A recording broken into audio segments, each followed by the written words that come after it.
In this video, we look back at the appointment of Mikel Arteta and focus more specifically on his 5-phase process to get Arsenal back to the pinnacle of English football. From the moment he walked through the doors at London Colnely, Mikel Arteta had a mission to get Arsenal back to the pinnacle of English football and back competing amongst Europe's elite football clubs. For a decade and a half before his arrival, the Gunners had failed to live up to their illustrious history, having not won the Premier League since the 2003-2004 season, where they went the whole season unbeaten. Sure, they had picked up an FA Cup and a Community Shield here and there, but it was never enough to quench the thirst of the vast majority of the Gunners around the world. It was always going to be difficult to replace Arsene Wenger, who had been at the club for 26 years, but it was clear from day one that Arteta was a man with a plan to get Arsenal back to the top, a 5-phase plan to be more specific, and my word, did he have a plan.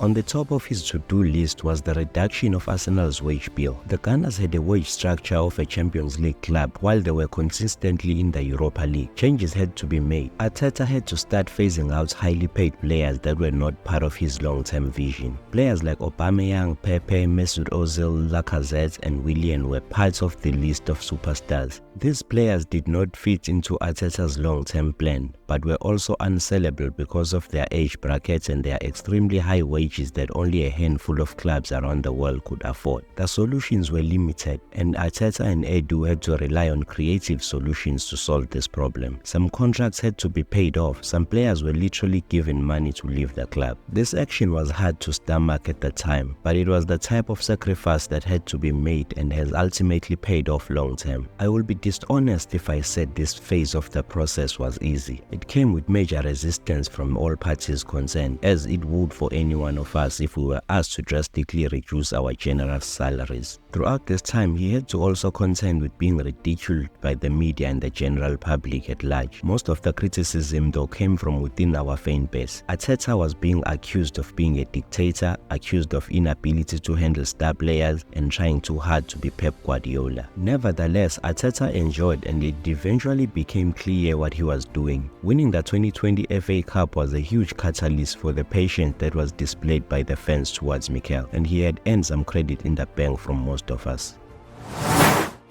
Next on the list for Arteta was to clear out players that may have had quality but did not fit into the system that Arteta wanted to develop. Arteta had a clear and specific idea on how he wanted his team to play and wanted players with very specific technical abilities. So unfortunately, it meant some players that were fan favorites and some academy graduates would have to be let go. Players like Lucas Torreira, Ainsley Maitland-Niles, Mustafi and Socrates, to name a few, had to find new clubs as they did not fit into the new model long term. The challenge again was that no one wanted to buy these players. Their abilities did not match up to the exuberant wages they were getting. We had a number of average players who were paid obscene amounts of money and consistently producing mediocre performances for the club. Clubs around Europe were very much aware of this fact, and that meant that we started every transfer negotiation on the back foot. We had to compromise on many of these deals, again having to make sacrifices for the long-term greater good. We were able to make some headway in this regard, and through some creative maneuvering we shipped most of these players out, but some had to stay and see out their contracts. After such a large clear out, we needed some new players that would fit into the new Arsenal. Enter phase 3.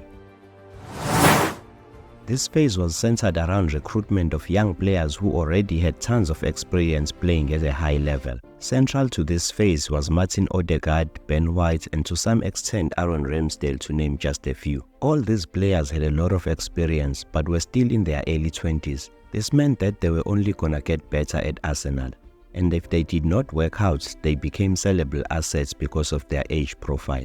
Fortunately, most of these signings worked out well for us, and we are currently reaping the benefits of these smart investments.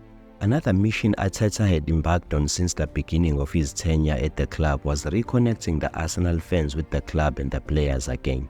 This would be achieved by discarding players that were associated with recent failures of the club and recruiting fresh blood who did not carry the weight of a failed regime at Arsenal.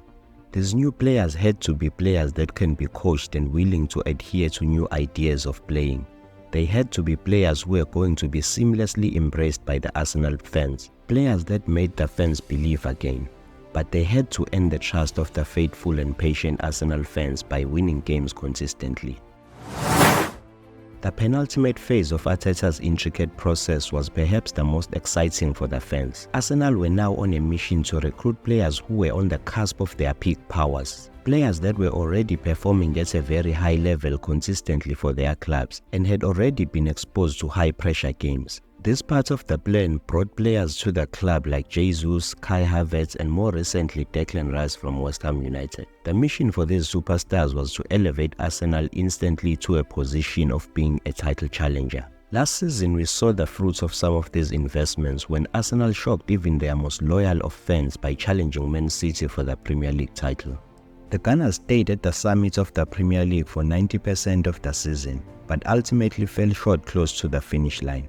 This season they have evolved again to a more complete and more resolute team. The days of Arsenal being brushed aside by other big clubs are over. They go into most games expecting to win, which is a good indicator of how far this young crop of Gunners have come. Arteta has been fortunate in some instances in that when he arrived, Arsenal already had a few players with massive potentials within their ranks. Players like Gabi Martinelli and Bukayo Saka, and even William Saliba already showing signs of greatness from a young age, meant that Arteta's impossible task was made a little less difficult. Be that as it may, there is still the small matter of the fifth and final phase.